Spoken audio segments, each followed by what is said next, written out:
कोकणातील प्रत्येक अपडेट जाणून घेण्यासाठी आजच माझे कोकणच्या सोशल मीडिया प्लॅटफॉर्मला लाईक, फॉलो आणि सबस्क्राइब करा। रात्रीपासून मुसळधार पाऊस पडत असून पोलादपूर तालुक्यासह महाबळेश्वर भागात पावसाच्या जोरदार सरी बरसत आहेत।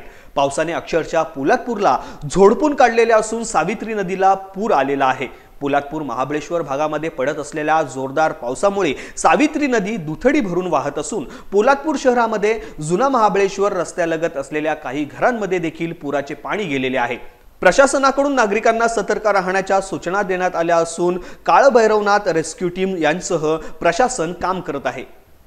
रायगड जिल्ह्यामध्ये रात्रीपासून मुसळधार पावसाने हजेरी लावली असून पावसाने रायगड जिल्ह्याला अक्षरशः झोडपून काढलेले आहे। विशेषतः महाड पोलादपूर तालुक्यामध्ये जोरदार पावसाच्या सरी बरसत असून पूर परिस्थिती निर्माण झालेली आहे। महाड पोलादपूर तालुक्यातील असलेली सावित्री नदी ही आता पूर्णपणे दुथडी भरून वाहत असून पूर परिस्थिती निर्माण झालेली आहे। पोलादपूर तालुक्यातील काही भागामध्ये पावसाचे पाणी देखील शिरलेले असून महाड तालुक्यामध्ये देखील पूर परिस्थिती निर्माण होण्याची शक्यता आता निर्माण झालेली आहे। आपण पाहू शकता, आपण सावित्री नदीच्या किनारी आहोत, सवाद गावाच्या नजीक आहोत। या ठिकाणी दरवर्षी मोठ्या प्रमाणामध्ये पावसाचे पाणी, पुराचे पाणी या ठिकाणी शिरत असते।